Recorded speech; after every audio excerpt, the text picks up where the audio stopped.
Donc, si tout le monde a reçu les deux paroles de ce jour, nous allons commencer à partager. Nous allons commencer à partager les deux enseignements de ce jour. C'est vrai que j'avais prévu au départ un enseignement, parce que hier j'étais en train de préparer un enseignement intitulé « La guérison des blessures du cœur ». Parce que c'est le premier enseignement que le Seigneur m'a mis à cœur de partager avec le peuple de Dieu, la guérison des blessures du cœur. Et ce matin, le Seigneur a ajouté un nouvel enseignement qui s'intitule « Le salut par la grâce au moyen de la foi ». Le salut par la grâce au moyen de la foi. Les deux enseignements permettent de résoudre deux problèmes qui se posent dans l'Église aujourd'hui. Et nous allons partager ces enseignements avec le peuple de Dieu, avec l'ensemble du corps de Christ, avec tous les bien-aimés qui se préparent au retour du Seigneur. Avant de partager la parole de ce jour, si une personne, un bien-aimé, une bien-aimée, a un cantique, un chant, une adoration, pour introduire le message de ce jour, le premier message de ce jour, le salut par la grâce au moyen de la foi. Amen.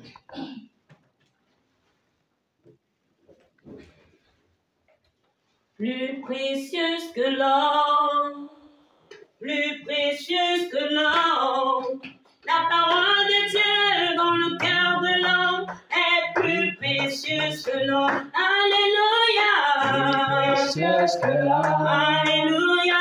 Plus précieuse que l'or. Jésus, la parole de Dieu dans le cœur de l'homme est plus précieuse que l'or. Cette parole nous nourrit, elle nous donne de la sainteté. La parole de Dieu dans mon cœur, mon frère, est plus précieuse que l'or. Cette parole a changé Paul, cette parole a changé Pierre. La parole de Dieu dans mon cœur, ma soeur, est plus précieuse que l'or. Alléluia, est précieuse que l'or.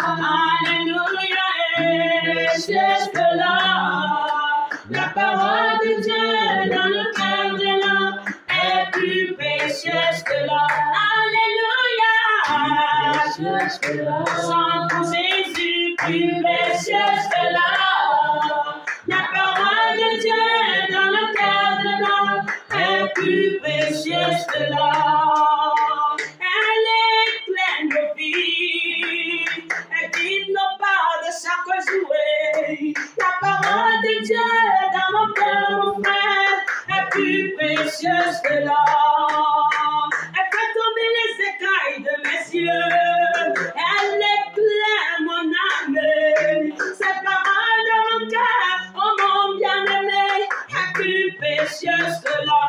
Alléluia, est précieuse que l'or. Alléluia, est précieuse que l'or. Oh, ça c'est Jésus, la parole de Dieu dans le cœur de l'homme est plus précieuse que l'or. La parole de Dieu dans le cœur de l'homme est plus précieuse que l'or. La parole de Dieu dans le cœur de l'homme est plus précieuse que l'or. Amen. C'est une joie, un privilège, un honneur aujourd'hui de partager la parole de Dieu, la parole qui est esprit et vie, la parole qui libère selon ce qui est écrit. Vous connaîtrez la vérité et la vérité vous rendra libre. Bien-aimés frères et sœurs en Christ, il y a beaucoup de questions qui se posent dans le corps de Christ. Et parmi ces questions qui se posent, c'est de savoir comment est-ce que l'homme peut faire pour être sauvé. Il y a des personnes qui ont dit que pour que l'homme soit sauvé, il faut qu'il adopte une certaine attitude.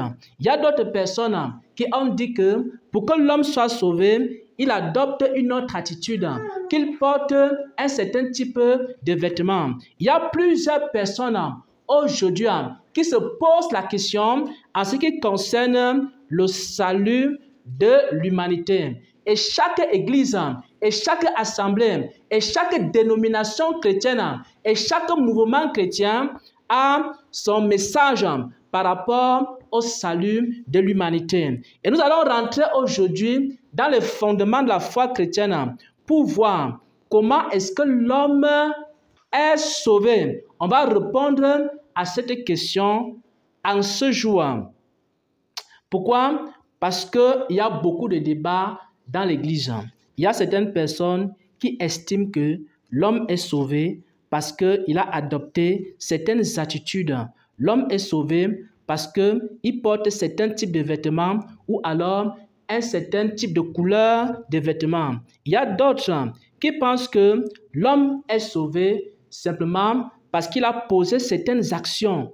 Et la question est de savoir comment est-ce que l'homme est sauvé. On va voir cela dans les Saintes Écritures. On va lire un passage ici, Éphésiens 2 au verset 8. Le premier passage qu'on va lire, c'est Éphésiens 2 au verset 8.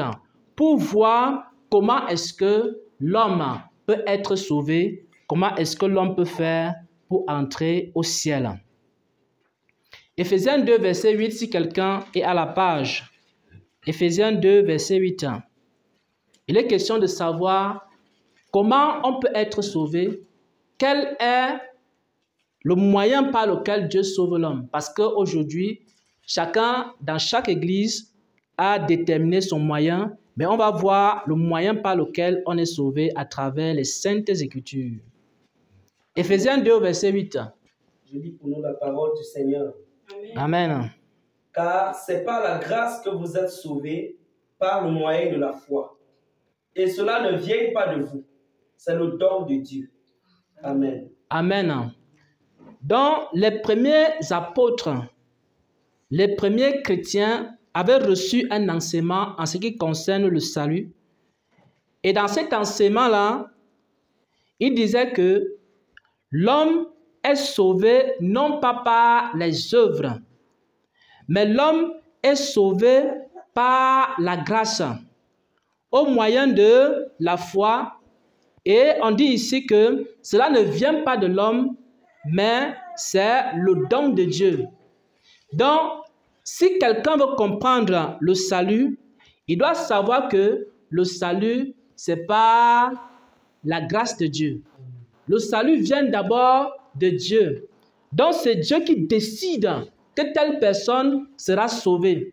C'est Dieu dans son amour, c'est Dieu dans sa bonté, c'est Dieu dans sa miséricorde et c'est Dieu dans sa souveraineté qui décide de sauver telle personne, qui décide de guérir telle personne, qui décide de sortir telle personne d'une situation quelconque.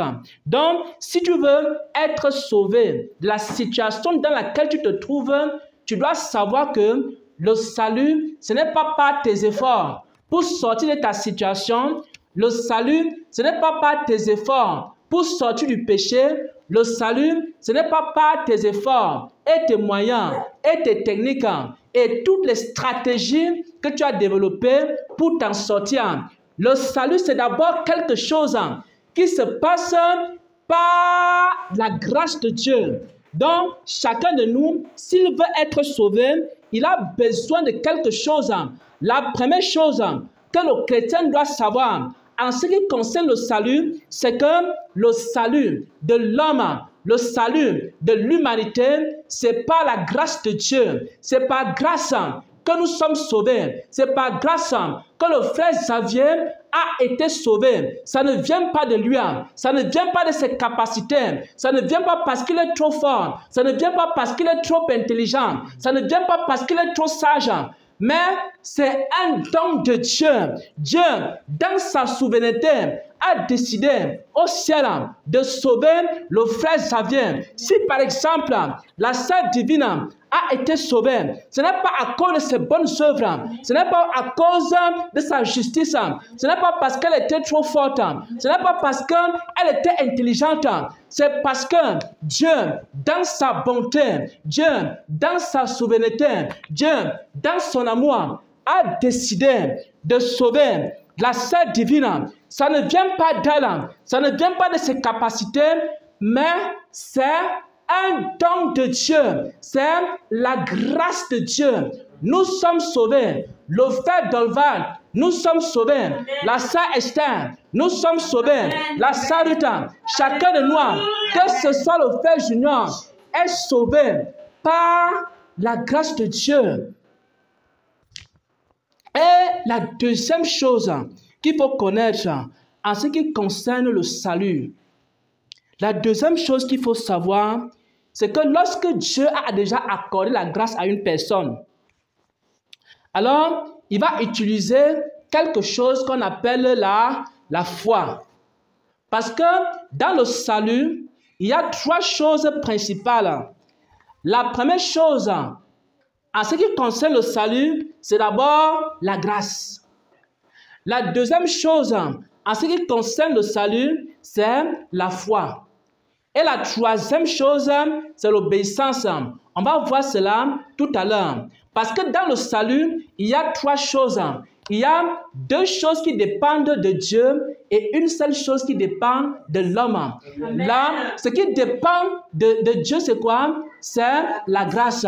Ce qui dépend de Dieu, c'est quoi? C'est la foi. Et la troisième chose, elle ne dépend pas de Dieu.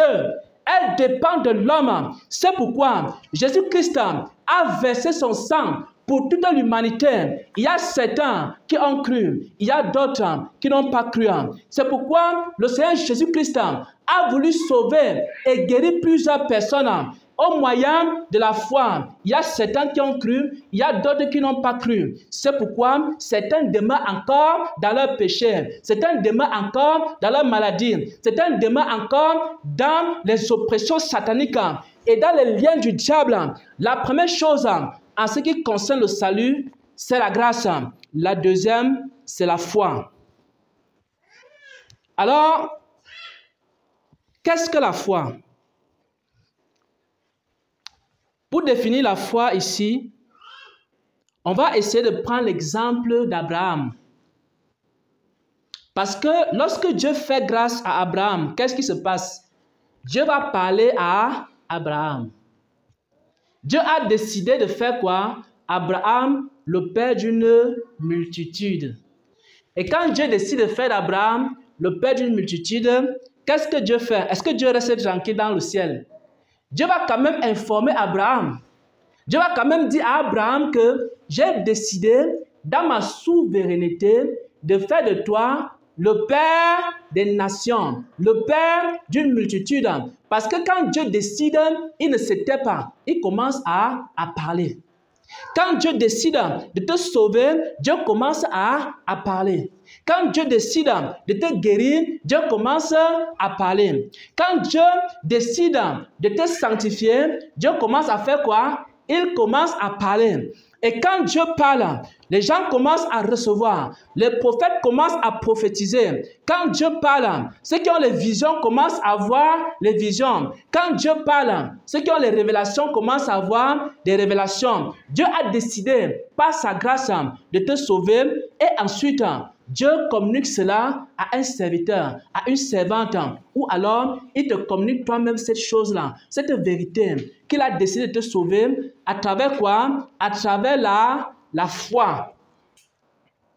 Donc, la foi, c'est lorsque tu commences à recevoir une révélation qui concerne ton salut. Ou alors, lorsque Dieu envoie un serviteur venir te prêcher l'évangile. Parce que Dieu a décidé, par exemple, de sauver le frère Junior. Mais le frère Junior a besoin de quelque chose. Parce que Dieu utilise quoi? La foi. Alors, Dieu peut donc envoyer quelqu'un venir prêcher l'évangile au frère Junior. Parce que Dieu a décidé de te sauver. Par exemple, si Dieu a décidé de sauver, par exemple, la sœur Vanella, Dieu peut décider soit d'envoyer une personne, soit de donner un songe à la sœur Vanella. Donc, un prédicateur qui vient te prêcher et un songe que tu reçois, une prophétie que tu reçois, une vision que tu reçois, c'est quoi? C'est la foi que Dieu te communique. Il te dit que j'ai décidé de te sauver et voici comment est-ce que tu peux être sauvé. C'est pourquoi les personnes qui sont malades, lorsque Dieu t'a accordé la grâce de la guérison, alors Dieu commence à te communiquer quoi? Des paroles. Je me souviens, quand tu avais ce problème, ce qui se passait, c'était quoi? C'était que le Seigneur a commencé à te dire quoi? Il a commencé à te dire de regarder plutôt ce que tu crois et non ce que tu vois. Il a commencé à te dire de t'attacher beaucoup plus à lui. Et quand le Seigneur a commencé à dire à la sœur de s'attacher beaucoup plus à lui, qu'est-ce qui s'est passé? Le Seigneur a commencé à la guérir des maux qu'elle avait. Ouais, un peu. Donc, pour que Dieu fasse quelque chose, il a décidé de te guérir, mais il doit d'abord te communiquer la foi. Si Dieu a décidé de te restaurer, il va d'abord te communiquer la foi. Si par exemple, Dieu a décidé de faire le ministère avec le frère Xavier, qu'est-ce que Dieu va faire? Il va lui communiquer la foi.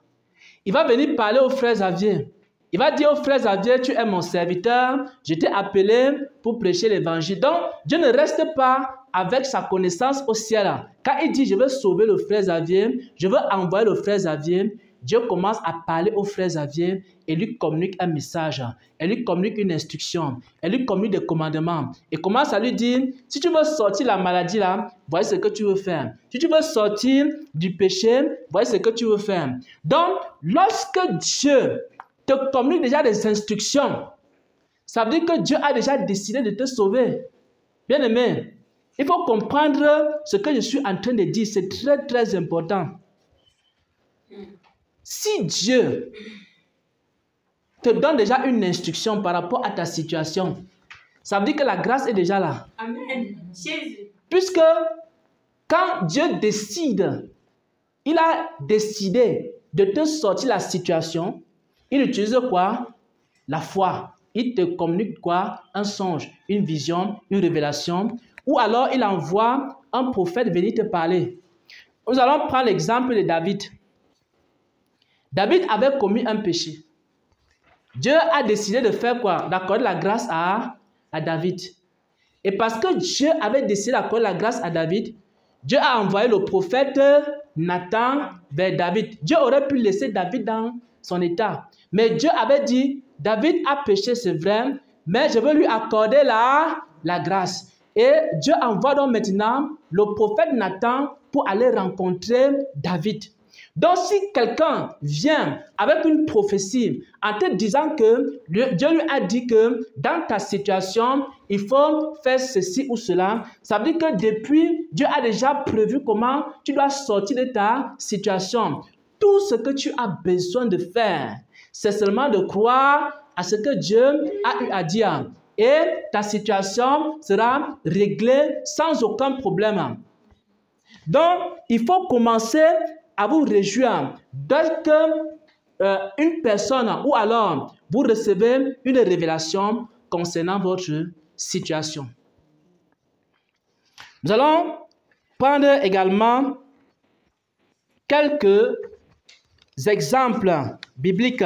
Nous allons prendre quelques exemples bibliques.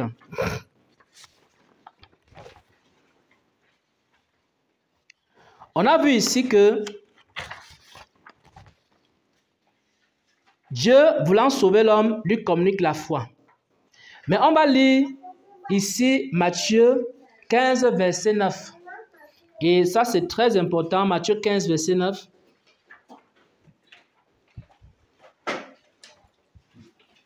Matthieu 15, verset 9. On va voir un peu en ce qui concerne la foi. Matthieu, chapitre 15, le verset 9. Je lis au nom du Seigneur Jésus. Amen. C'est en vain qu'il m'honore, en enseignant des préceptes qui sont des commandements d'homme. Amen. Amen. Bien-aimés frères et sœurs en Christ, écoutez attentivement cette révélation. Parce que beaucoup se posent la question de savoir pourquoi leur situation ne change pas.